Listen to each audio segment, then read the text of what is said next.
맞춰! 자, 여러분들 설마 아직도 장작을 그냥 벽에다 내팽개 쳐놓고 눈비 맞추면서 썩히고 계신가요? 이 화목난로 때울 때는 정말 잘 마른 장작을 써야 연비도 좋아지고 또 연기가 덜 나게 되면서 화목난로 내부나 연통 내부에 지저분한 끓음이 덜 생기게 되면서 유지보수도 훨씬 더 쉬워지는데요. 오늘 저와 함께 이렇게 멋있는 장작 보관함 한번 만들어보러 렛츠고!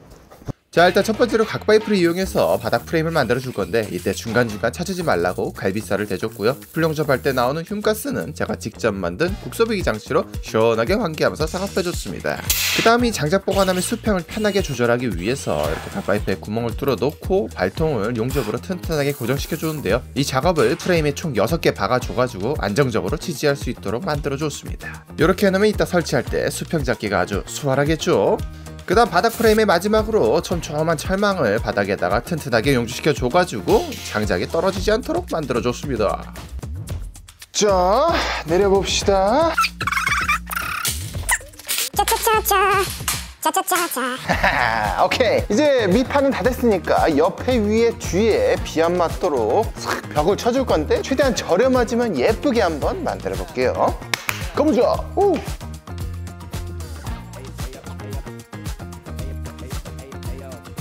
자, 이 높이 마킹할 게 있으면 미리 여기서 한 번에 해가면 나중에 훨씬 쉽겠죠. 한 번에 마킹합시다. 745 요런 게 이제 시간이 단축되는 거예요. 이게 지금 기둥인데 만약에 기둥 4개를 세워다 놓고 거기서 일일이 하나 재서 마킹하고 또 위에 마킹하고 이게 아니라 한 방에 그냥 싹 4개가 한 번에 되는 거예요. 그러면 싹 이런 게 이제 시간 단축이 엄청나게 많이 되는 겁니다. 별건 아니지만 오늘은 약간 이런 꿀팁 튜토리얼 느낌으로다가 가볼게요. 기둥 박아봅시다. 자, 탁하는 항상 임시 고정하기 좋습니다. 기둥을 혼자 세울 때 불편하니까 저 밑에 각파이프도 뚫을 수 있는 ST핀을 갖다가 넣어주면은 통 치면 그냥 고정이 되는 거예요. 가보자고? 아이고, 지퍼가 열렸네? 이게 내가 지퍼를 자꾸 열고 다닌다는 댓글이 달리는데 처음에는 우연치 않게 영상에 나와가지고 사람들이 되게 재밌어 하길래 가끔 한번 열어줘야겠다 이 생각을 하고 가끔씩 열고 다니다가 그게 결국에 습관이 돼버려가지고 이제는 맨날 열고 다녀가지고 사람들이 저희 지퍼 좀 잠그라고 유튜브가 나온 괴물입니다. 닦아칠 때는 안경도 꼭 써야 돼요. 아까 금 그어둔 거를 바깥으로 이렇게 보이게 하면은 나중에 또 그어야겠죠? 금을 그어놨으면은 방향을 잘 맞춰줘야 됩니다. 자, 그 다음에 금 그어놓은 거 그대로 맞춰서 잡아주고. 아니, 목공이 참 재밌어요. 철공은 진짜로 뭔가 갑갑하고 좀 힘들고 고난과 역경의 연속인데, 물론 목공도 쉬운 건 아닙니다만 좀 마음이 편해. 목공을 하면은 뭔가 심리치료가 되는 그런 느낌? 뚝딱뚝딱 만들어지는 게 재밌잖아. 난 재밌어. 호호, 뿅뿅뿅뿅뿅. 일단 본체 뼈대 완성. 지붕 만들어 보러 렛츠고. 야이씨, 이거 참 꼭 이런 일이 생겨요. 이 끝쪽 나무가 이렇게 들어가야 되는데 이렇게 들어간 거. 이런 걸 잘 생각해야 된다니까. 에이구 참. 이거 봐, 마킹을 저기서 안 하고 오면은 이렇게 4군데를 돌아야 돼요. 참 이런 게 시간을 단축시키는데 엄청나게 큽니다. 일 잘하는 목수들이 괜히 돈 많이 버는 게 아니에요. 이런 게 경험치거든. 이런 시간이 쌓이고 쌓여가지고 돈이 되는 겁니다. 난 아직 멀었어. 자, 항상 탁하는 임시 고정이라 그랬죠? 피스로 확실하게 조여주는 게 좋습니다. 근데 이 나무가 워낙 잘 갈라지기 때문에 끝에서 최대한 들어와가지고 여기서 이제 대각으로 쳐주는 거지. 길이로 길 뚫어주지 말고 귀찮으니까. 이러면 더 튼튼한 것 같아. 근데 여기서 부룩부룩 소리가 났죠? 이거는 그냥 일반 임팩이고 얘는 오일 펄스 서지 임팩이거든요. 얘네들은 부룩부룩 소리가 안 나고 그냥 이 쫀쫀하게 끝에 달라붙어가지고 피스가 쭉 들어갑니다. 보세요. 굉장히 불편한 자세로 한번 박아볼게요. 보셨죠? 이게 장비빨입니다.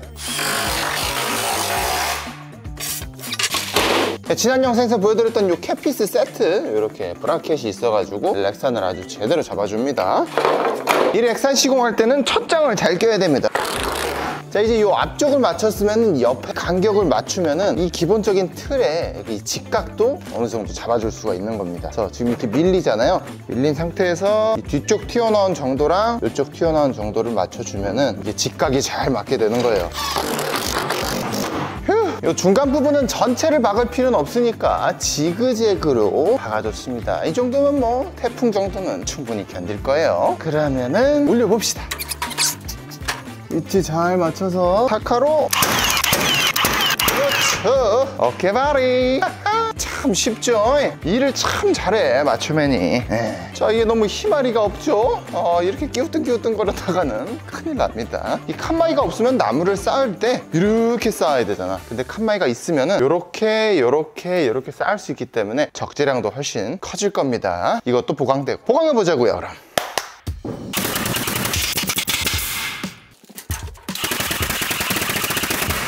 자, 그래도 흔들리죠. 그 이유는 이 뒤쪽에 렉산 판을 안 대줘서 그럽니다. 저 뒤에를 딱 대주는 순간 얘가 엄청나게 튼튼해질 거예요. 옆쪽은 방수가 크게 상관없으니까 이런 방수 피스를 쓰겠습니다.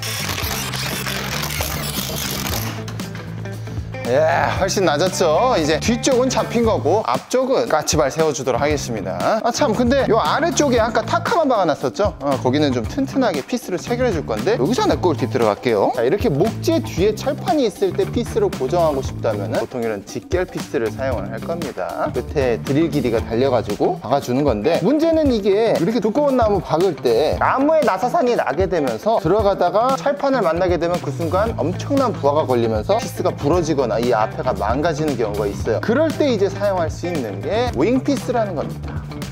말 그대로 윙, 날개가 달려있어서 나무에는 나사산을 만들지 않고 그냥 다 파버리면서 들어가고, 철판에 만났을 때 이 끝에 있는 드릴이 부르릉 하면서 들어가면서 철판에 들어가는 순간 이 날개가 똑 부러지고 그대로 체결이 되는 윙피스입니다. 근데 이 녀석을 쓰게 되면 나무를 말씀드렸다시피 갈아내는 거기 때문에 나무 내구도가 좀 약해질 수가 있어요. 그래서 상황에 맞게 쓰시면 되는데, 직결 피스로도 윙피스처럼 할 수가 있는데요. 자, 이렇게 피스를 먼저 박습니다. 철판을 만났죠. 딱 걸었죠. 그때 다시 뒤로 빼요. 빼는데 박으면서 빼요. 그러면 그 나사산을 지금 방금 제가 다 뭉개버린 거거든요. 그 다음에 이제 다시 철판에다 박는 거지. 요러면은 이제 윙피스 없이도 작업을 할 수 있다. 좀 번거롭지만 그래도 윙피스보다는 튼튼할 겁니다. 윙피스는 나무를 갉아먹는 거라 나중에 좀 화자가 생길 수 있는 가능성이 높아요. 하지만 난 귀찮으니까 윙피스로 박을게요. 편하긴 하거든 이게. 자, 요거 하나로 얼마나 달라진지 한번 보세요. 여기서 이제 옆에까지 렉산을 박아주면 또 안 흔들리게 될 겁니다.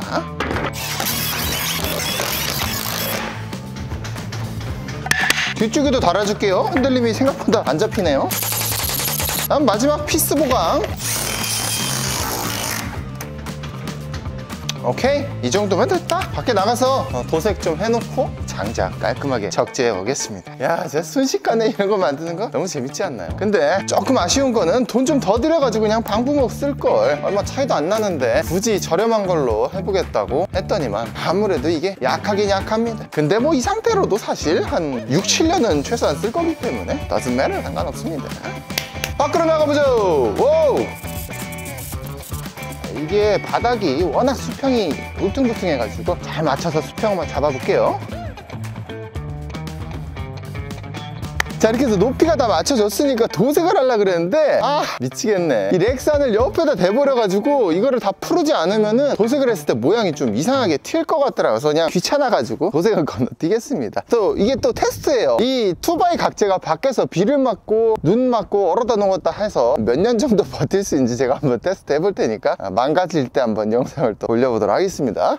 어쨌든 그건 그렇고 장작 아저씨 불러서 우리 장작 한번 깔끔하게 쌓아보자고요. 장작 아저씨 나와주세요.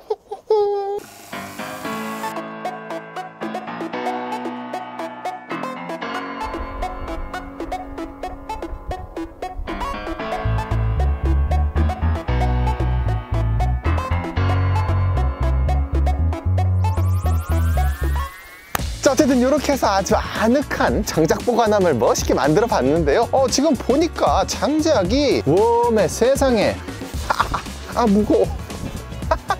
이것 좀 보세요. 지름이 제 얼굴만 해요. 제 얼굴이 30cm짜리 얼굴이거든요. 아이씨, 갑자기 기분이 나빠지네. 어쨌든 이렇게 두꺼운 장작을 펴려면 또 멋있는 도끼가 또 있어야 되지 않겠습니까? 다음 영상에서 이 두꺼운 장작을 한 번에 아주 그냥 기가 막힌 땔감으로 변신시켜주는 신개념 도끼를 만들어 보도록 하겠습니다. 그럼 다음 영상에서 만나요. 감사합니다. 무서워. 어우, 무거워. 어우. 근데 여러분들, 나 장작이 이렇게 비싼 줄 몰랐거든요.